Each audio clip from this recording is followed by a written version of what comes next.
On this episode of SFA Now, we'll take a look and get a deeper insight at SFA's very own, musically talented, the Lumberjack Marching Band. So stay tuned because you won't want to miss this.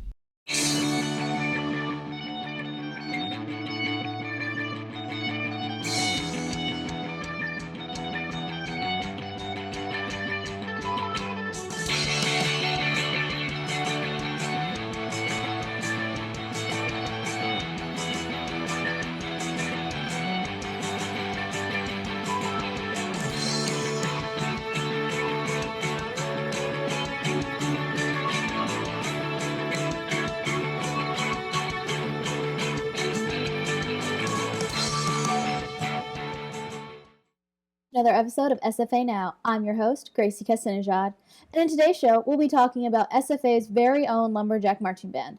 And joining us today to give us some insight is band director, Dr. David Campo. Thank you for being here. Well, thank you for having me, Gracie. All right, so let's get started. How long have you been a director of the SFA Marching Band? This is my 12th year as director of the Lumberjack Marching Band. And in all that time, how have you seen the band just grow and progress throughout the years? It's actually been a pretty incredible process. We've had 12 years of growth. When I started in 2004, we were 170, and now this year we're 370. So it's been a pretty substantial growth. A lot of that spurred by the growth in the School of Music. Wow, so that must be hard just to manage like 300 kids in a rehearsal or a practice. Actually, no, it's pretty easy. Most of the students that we have come from relatively good band programs. Some of them come from great band programs, and so they know how to rehearse when they get here, and it's simply a matter of getting them into our system and letting them know how we do things, and it's pretty simple. Okay, well now how about we take a look at one of the SFA marching practices. They're your halftime performers. You see them practice out in the field.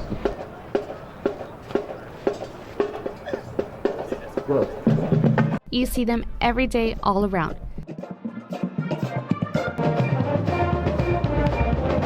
Putting in hours of work Monday through Thursday, the Lumberjack Marching Band members give it their all to show their musical abilities, especially to show millions of people across the nation why they are the boldest sound from the oldest town.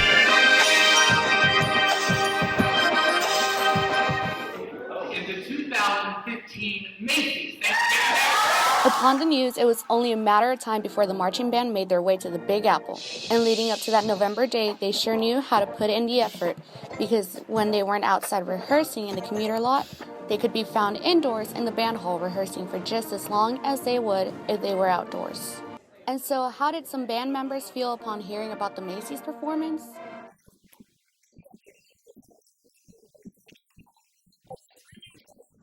The outcome of this milestone: a well-done performance. At exactly 10:06 a.m., the Lumberjacks took their place and showed everyone what this Nacogdoches marching band could do. P.S. SFA is not in Austin. Well, there you go. The Lumberjack Marching Band knows how to put in the effort. But Dr. Campo, can you explain how the idea of how you guys got to perform in the Macy's Thanksgiving Day Parade? In 2012, we went to London, and we were invited to go to London to perform in the London New Year's Day Parade. And that started the idea of looking for those venues where we could get national recognition for the marching band. And of course, the Macy's Thanksgiving Day Parade is iconic. It's America's parade. So the next part of the process was simply applying and sending them all the information that they wanted about the band, and luckily we got accepted. Wow.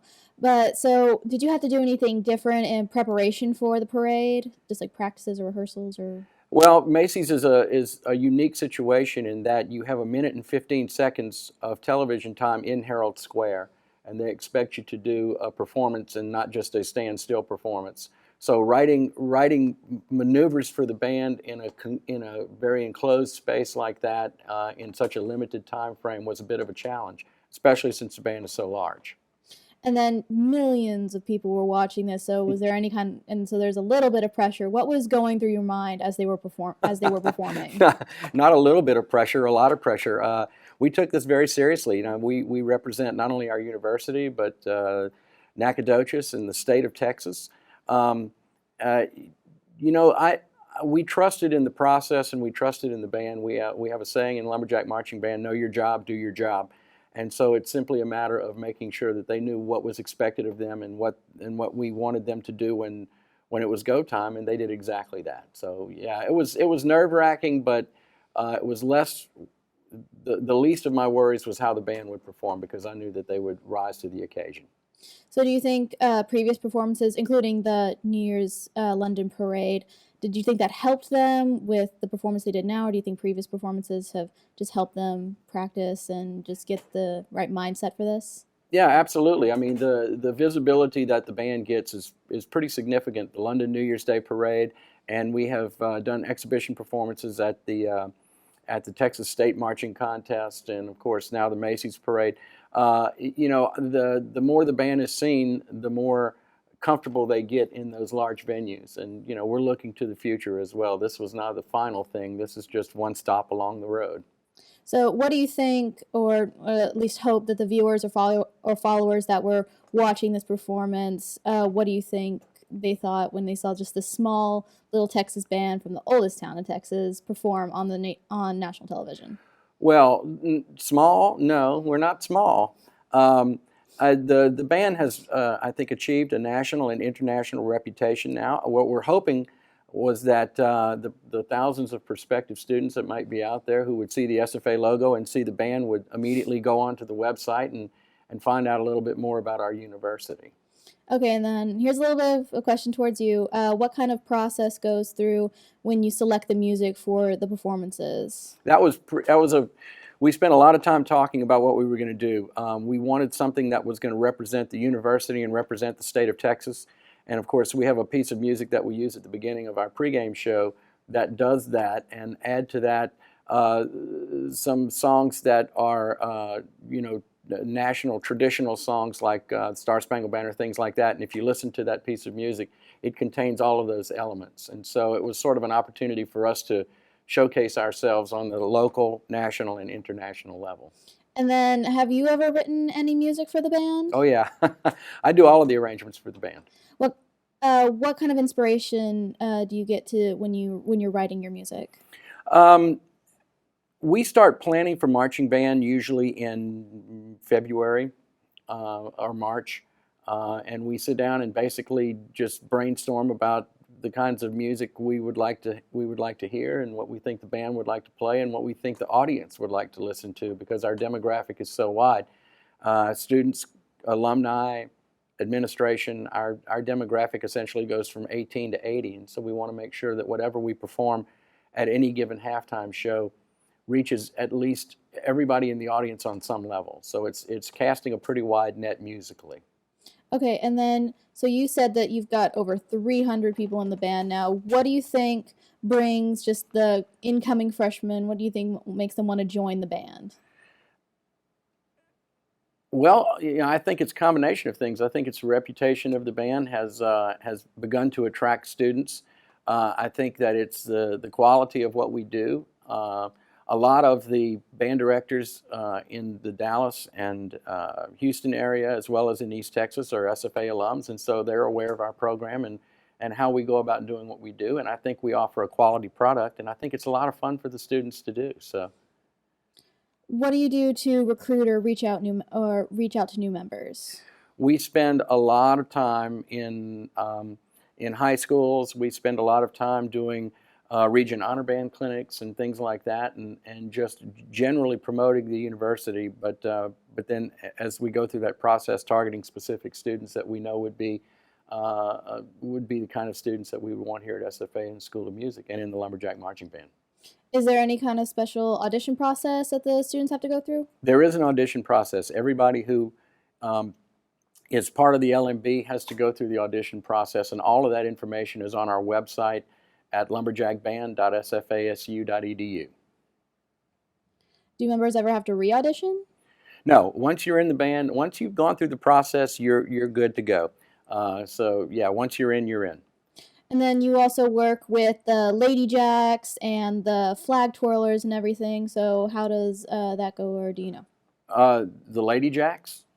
Not the Lady Jacks. I'm sorry. The TOJs and the color Yeah, guard. Yeah. Well, we have people who our color guard coordinators, and we have a TOJ coordinator who that's their specialty. And basically our job is to incorporate what they do into the whole. So we sit down and we have pretty extensive planning meetings, and we talk about who's going to perform in what segments when we're on the field. And it takes a lot of planning and a lot of preparation, but we managed to make it all come together. So how did I'm guessing the students had a lot of fun in New York doing the SFA, doing the Macy's Thanksgiving Parade? Yeah, I suspect that the students had a lot more fun than Dr. Angley and I did. Tammy Angley is the associate director of the Lumberjack Marching Band. We had a great time, but of course we were always concerned about making sure that the students' well-being was taken care of and that we were where we were supposed to be when we were supposed to be there.